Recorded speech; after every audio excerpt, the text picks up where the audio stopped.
sur son discours, en tout cas qui semble réellement incohérent, où on constate qu'il y a une forte contradiction autour de ses mots ou même de sa pensée. Souvent, il fait des sorties, il dit que la France a commis des erreurs, on s'excuse en tant que Français et tout. Et après un mois, il dit l'inverse. Finalement, où se positionner au final? Salut, Emmanuel le penseur parmi vous sur vos écrans. Toujours là, toujours présent. Pas toujours présent, j'ai été quand même absent pendant un mois, je pense. Un mois. Mais je suis de retour. En tout cas, on va revenir avec force. On va revenir avec beaucoup plus de contenu dans le futur. Très pertinent. Je vous prierai d'activer la cloche de notification afin que vous soyez tenu au courant des prochaines vidéos accentuées, percutantes qui apparaîtront dans la chaîne ou dans les jours à venir. Sur ce, j'ai pari et j'estime que vous aviez été au courant de la sortie miraculeuse de Emmanuel Macron, qui est en réalité victime de pas mal de critiques, en tout cas dans beaucoup de forums, principalement afro-africains, partout au monde, mais beaucoup plus dans la sphère francophone, parce que les anglophones s'intéressent même sur ces trucs. Nous allons donc analyser son speech et après cela, je vais faire quelques commentaires assez rapides autour de l'affaire.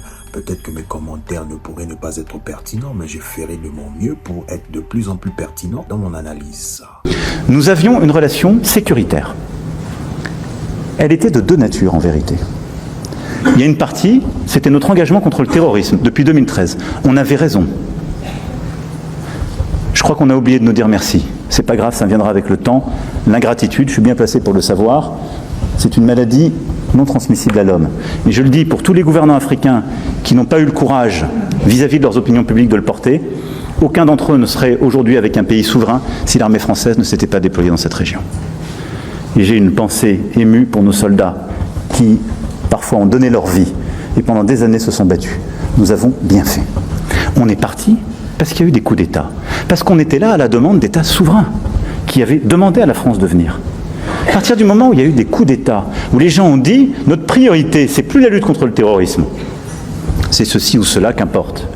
La France n'y avait plus sa place, parce que nous ne sommes pas les supplétifs de putschistes. Donc on est parti. Ce qui est un peu bizarre dans cette affaire, c'est qu'Emmanuel Macron exprime ouvertement le fait que la quasi-majorité des dirigeants africains ont été ingrats. Ingrats envers la France. Ingrats envers tout ce que la France a pu faire vis-à-vis de l'Afrique. Alors que, il n'y a pas si longtemps, la même France avait reconnu son ingratitude, parce qu'il a bien utilisé le mot ingratitude.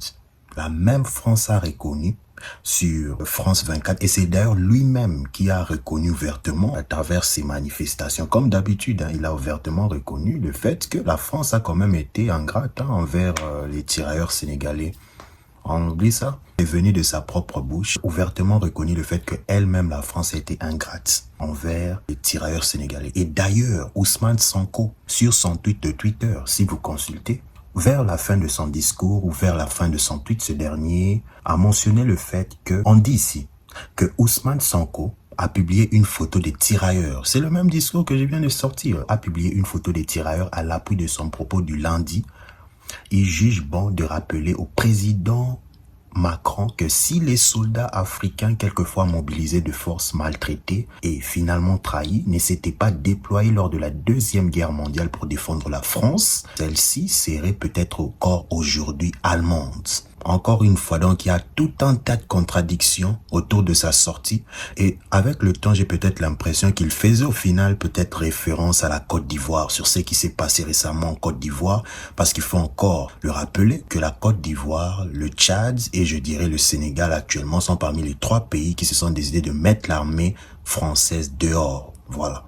Ils se sont décidés de se séparer de l'armée française pour que celle-ci ne puisse plus siéger sur leur sol ou sur leur territoire. Ceci étant dit, ceci aurait pu, je dirais d'ailleurs, provoquer quelques palpitations dans l'esprit du président français qui aurait peut-être pu être maladroit et c'est peut-être, je dirais, par erreur mal exprimé.